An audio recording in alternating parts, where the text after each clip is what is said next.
I think 250F is the best bike for many of us.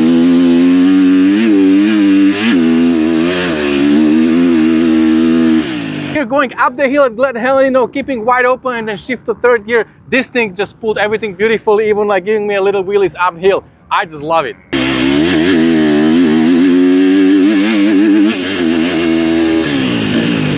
Slipping this hydraulic clutch coming out of the turns and screaming in second gear, I feel like a hero, man.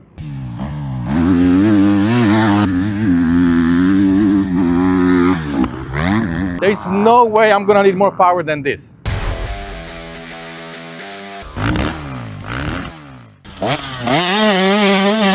Hey, what's up guys, Rado here. Today, as I said in this video, I want to tell you why I love 250s and why I think this is the best bike for me, for you, for many of us average riders out there on the track, especially around 40 or 30, a little bit older people. We're not getting any faster, we just want to enjoy what we have so far and we want to keep doing it as long as possible. So this right here is 2023 KTM 250F. So this is the first year of the new generation that came out in 2023. Jay Clark from Dirt Bike TV bought this bike, a really good deal from the Desert Race team. This used to be a race bike for a fast girl, and they rebuilt it twice. Now bike has like 90 hours, has new top end and a new bottom end, about 15 hours back. So Jay got it and just freshened it up. As you can see, a beautiful graphics from Decal MX, moto seat cover. We got the new wheels from Nexstar. Also, this thing has a full FMF system with the twisted development ECU. So it's really good running bike.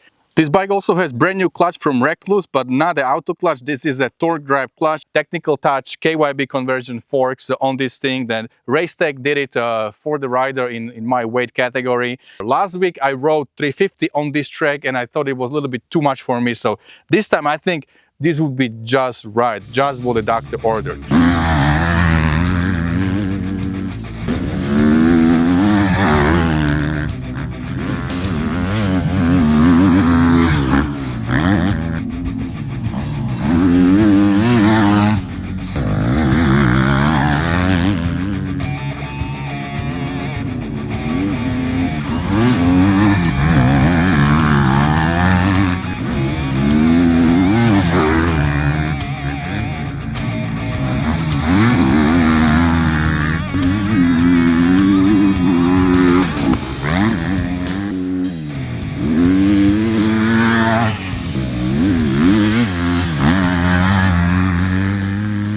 250 on a track like this or on any other tracks, it's plenty of bike, plenty of speed, plenty of everything. And one thing that why I love these 250s is because you can really ask everything from this bike.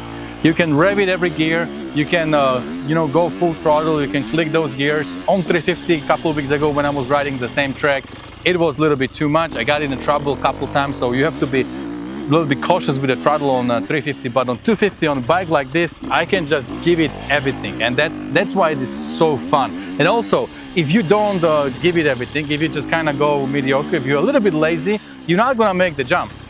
Or maybe on some tracks where you have enough run into the jumps, then you can do that. But on my track, I make it a little bit more tight, so I have to come out of every single turn, and those jumps that I have here, a lot of bumps in front of them, so I have to really pick my line and give it everything it has so I can clear the jump.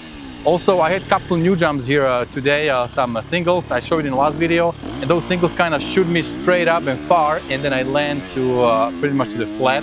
So trying to see what this technical touch KYB suspension done by Racetech will do, and yeah, it was so much better than last 2 weekends ago when I was on a 350.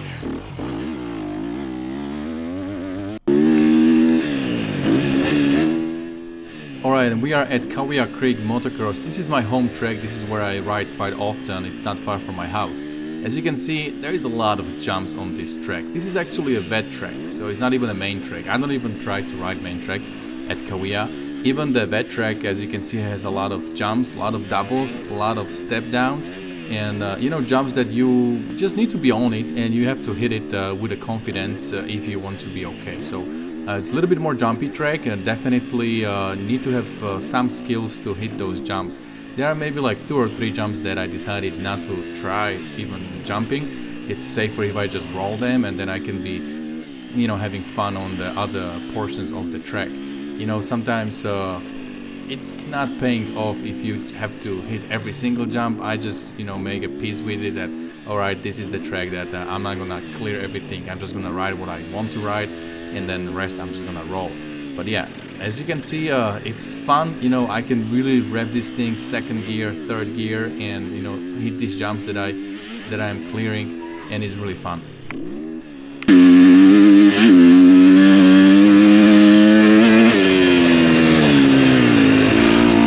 Alright, here we go. This is a riding day number 3. We are at Helen Raceway, which is kind of far from my house, but I do go there every now and then. It is a fun track, and it is very different compared to Kawiya and my backyard track, of course. This track is kind of, what do you say, a natural terrain track. There is not a lot of jumps, there is a lot of hills, there is a lot of ruts, and it's pretty technical. So especially like in the midday or towards the end of the day, you will have a lot of ruts in every single turn, and sometimes it's very difficult to stay in that rut. There would be like a single bike rut, like right here. You can see these are quite difficult to ride. So, you know, when I'm on the track like this, I'm a little bit slower, definitely not matching the speed compared to my backyard track. When I'm on my backyard track, I can just give it everything. But on this track, on Kawiya, especially on Glen Helen, I'm way more cautious and try to stay in my line, not to be a liability on the track for other faster riders. So it is a little bit different, but man, it is a lot of fun.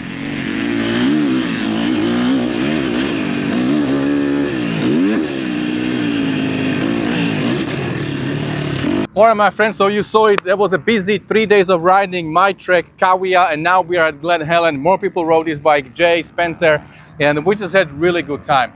Really guys, 250, man, that's everything you need if you are an average rider, if you're even faster than me and a little bit slower than me on my level.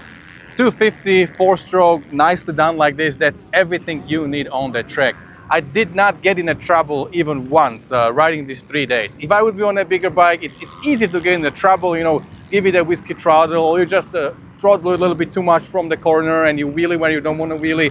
Man, this thing, it wheelies when you want it to. It has enough power to pull you up these big hills in Glen Helen. You can clear all the jumps, and it just feels so much better in my hands. It doesn't wear me out like the 350 would or 450. I could ride at my track, I think I did like 30-minute moto, which is pretty good moto for me. I usually do like 15-20 minutes. So this thing allows me to ride longer, be safer, be as fast as I am on the other bikes. If I compare the lap times, it's always the same on 250 and 350, maybe sometimes even a little bit better on 250, just because I trust the bike. I twist that thing a little bit more, and it just overall feels better. So guys, if you're on the bigger bikes, maybe reconsider a little bit, think about stepping down to 250. It's a lot of fun. I know maybe you need to rebuild this thing a little bit more often if you keep it wide open, but hey, I can use 100% of this thing, right? I can go on the throttle until it hits the rev limiter. I usually don't do that on other bikes, especially not on the bigger bikes, because I'm not a good rider to that point where I can just hit rev limiter on the bigger bikes. But on this 250, it just feels amazing if you can ask everything from the bike, if you can ride it 100%, not all the time, but at least sometimes. All right, my friends, well, that's about it for today. Hopefully you enjoyed the video. Let us know below in the comments what you think about 250 being the best bike ever. And don't forget, whatever you do, stay motivated. See you guys later.